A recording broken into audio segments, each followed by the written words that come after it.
Kalau kita tawakal ke Allahnya 100%, Allah nolongnya 100%. Dan ukuran persentase itu yang tahu cuma kita, karena di hati kita itu yang muncul.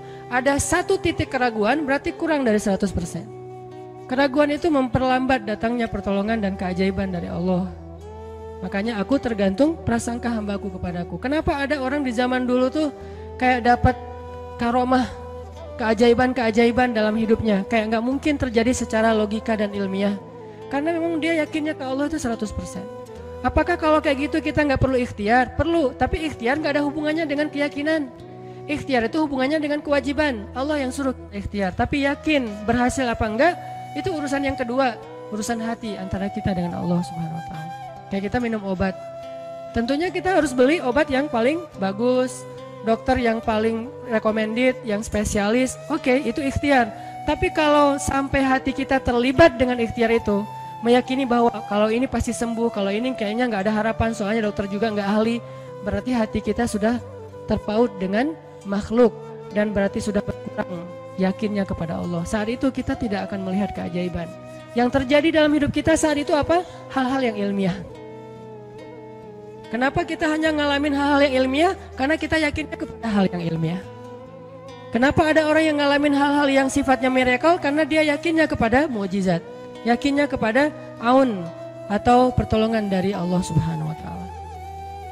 Jadi bukan kita tidak berikhtiar, ini bab a'malul qulub, amal hati. Apakah hati kita yakin gak sama Allah Subhanahu Wa Taala? Dan Umar mendengar cerita itu semakin yakin sama Allah. Makanya nanti muncul kasus di zaman Umar tuh luar biasa. Ini presiden kalau imannya 100% ke Allah, ada masalah di negaranya tuh dia tinggal bilang ya Allah beres tuh masalah. Jadi di Mesir waktu itu ada musim paceklik sampai sungai Nil tuh hampir habis tuh. Sehingga air sungai Nil gak mengalir lagi ke ladang-ladang jagung, gandumnya orang-orang Mesir. Dan orang Mesir yang dulunya menyembah anak sapi betina mulai syirik lagi nih. Mulai berpikir kalau kayak gini mah sama aja, setelah Islam datang kita tetap aja susah, paceklik. Mending kita doa lagi ke nenek moyang kita, dewa-dewa yang dulu. Gubernur Mesir yang namanya Amr bin As waktu itu ngirim surat kepada Umar ke Madinah. Ya Amirul Mukminin, Mesir sedang diuji oleh Allah dengan kekeringan dan masyarakatnya hampir syirik. Kami mohon bantuan dari pusat, dari Madinah untuk membantu bagaimana mengatasi kekeringan di Mesir. Begitu surat itu sampai ke Umar bin Khattab, Umar nulis balik surat dalam bentuk doa. Bismillahirrahmanirrahim. Ya Allah, turunkanlah hujan untuk masyarakat rakyat Mesir. Dikirim ini surat ke Mesir. Waktu itu ibu kotanya masih Alexandria, belum Kairo. Dikirim ke Alexandria. Malam itu diambil sama Amr bin As. Pas dibaca oleh Amr bin As, Bismillahirrahmanirrahim. Ya Allah, berikan rakyat Mesir hujan yang mencukupi untuk mereka. Saat itu juga hujan turun. Sampai sungai Nil meluap dan menggenangi ladang-ladang jagung dan gandumnya orang-orang Mesir. Dan mereka bertakbir semuanya. Cuman ngirim surat doang dari Amirul Mukminin. Kan enak ya. Coba kalau kita hidup di zaman Umar. Ya Amirul Mukminin, saya belum dapat jodoh. Ya Allah beri dia jodoh. Beres. Cepet banget loh. Ya Amirul Mukminin, dia nolak saya. Ya Allah terimalah. Terima. Yang kemarin nolak, hari ini kenapa ya saya jadi serak sama dia? Gara-gara doa Amirul Mukminin. Ini artinya teman-teman, keajaiban dari yakin kepada Allah itu luar biasa dari kisah bapak tadi tuh. Kalau kita berbaik sangka kepada Allah. Kenapa nggak ikhtiar? Mungkin sudah ikhtiar bikin pengairan segala macam tapi belum berhasil. Yang kurang cuma satu, doa. Doa mungkin udah banyak tapi belum diijabah karena doa-doa mereka tidak seajaib doanya Umar bin Khattab. Belum lagi Umar berdiri di atas mimbar. Ini mungkin terkenal nih, kejadian dalam perang Qadisiyah kalau nggak salah. Umar lagi khutbah Jumat di Madinah. Kaum muslimin lagi berperang di Irak melawan pasukan Persia, perang Qadisiyah namanya. Irak Madinah tuh kan kalau naik pesawat sekitar 2,5 jam, 3 jam, jauh tuh. Jakarta Medan lah, jauh. Nah, Umar lagi khutbah di atas mimbar, sholat Jumat. Tiba-tiba tema khutbahnya tuh ganti gitu. Lagi ngomong tiba-tiba beralih tema. Wahai kaum muslimin, naiklah ke atas bukit itu, baliklah kalian mundur-mundur gitu. Jadi Umar tiba-tiba kayak ngomongin sesuatu yang gak nyambung. Orang-orang heran, nih Umar kenapa? Oh ya udah biarin, namanya juga Umar gitu kan. Dia punya Mungkin dia ngelihat setan atau apa, setan kan takut sama Umar. Diem. Udah selesai sholat Jumat, pada datang, ya Amirul Mukminin, tadi apa yang terjadi? Kenapa Amirul Mukminin ngomong sesuatu yang nggak nyambung? Kita juga nggak ngerti.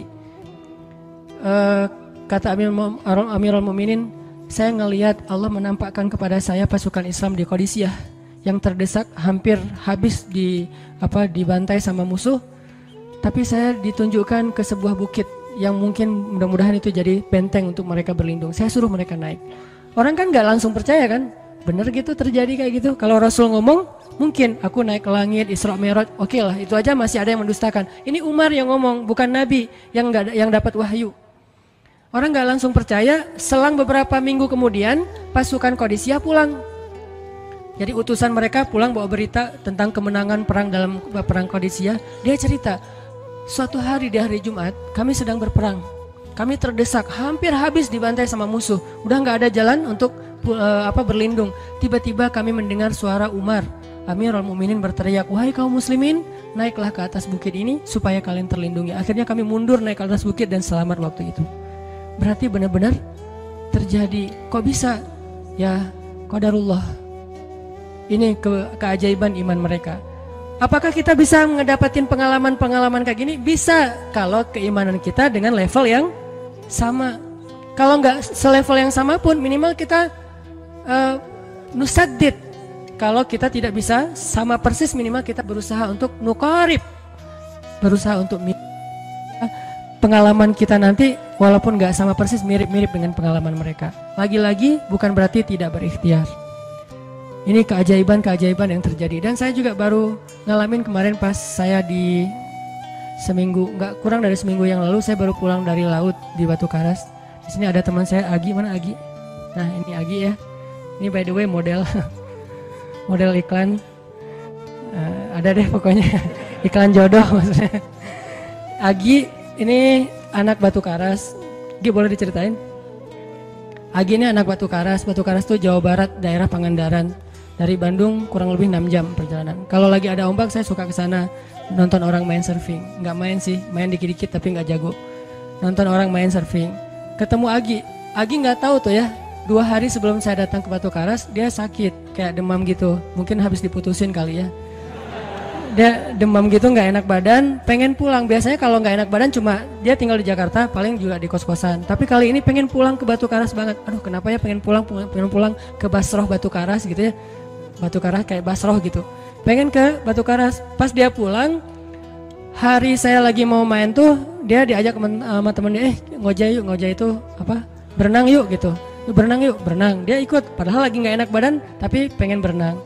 Pas lagi di pantai, saya datang ketemu loh, kayak kenal nih, hitam-hitam ektis gitu. Ternyata ketemu saya, Ustadz Hanan ya, ya kenalan. Ustadz saya tuh ketemu Ustadz kemarin di Meruya pas kajian minggu bulan yang lalu. Cuman karena jamaahnya banyak, saya nggak bisa ketemu Ustadz, nggak bisa salaman. Saya waktu itu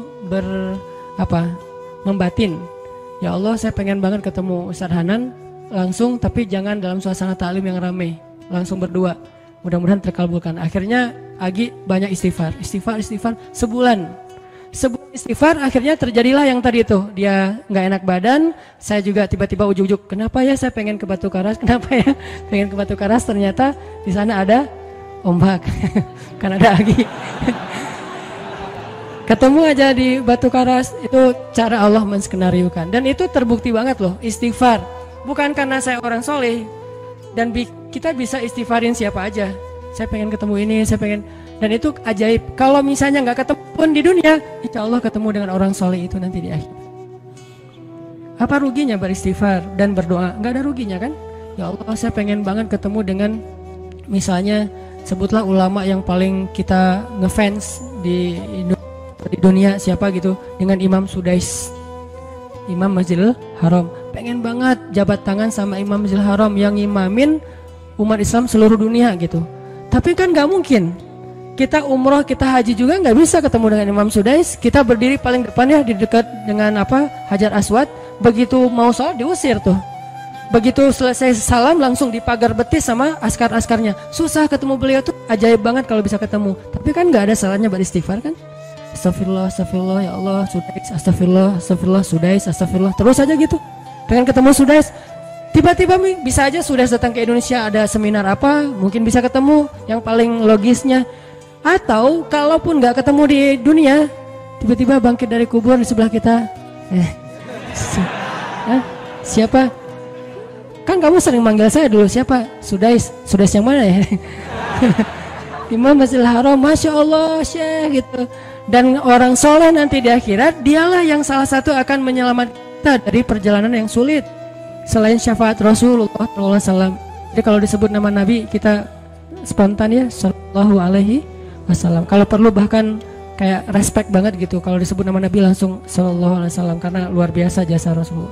Yang jelas selain Rasulullah Sallallahu Alaihi Wasallam, nanti ulama-ulama orang-orang soleh juga bisa nolongin kita di akhirat. Jadi kalau kita doa, ya Allah pengen banget ketemu si Fulan, Syekh Fulan, Ustadz Fulan, Kiai Fulan. Kalau nggak ketemu pun di dunia, pasti ketemu di akhirat. Yang jelas harapan kita nggak mungkin Allah abaikan gitu aja, nggak mungkin. Pasti Allah kabulkan. Cuman Allah kadang-kadang menggunakan cara yang lebih baik daripada yang kita pernah bayangin. Ketemu beliau di dunia paling cuma selfie.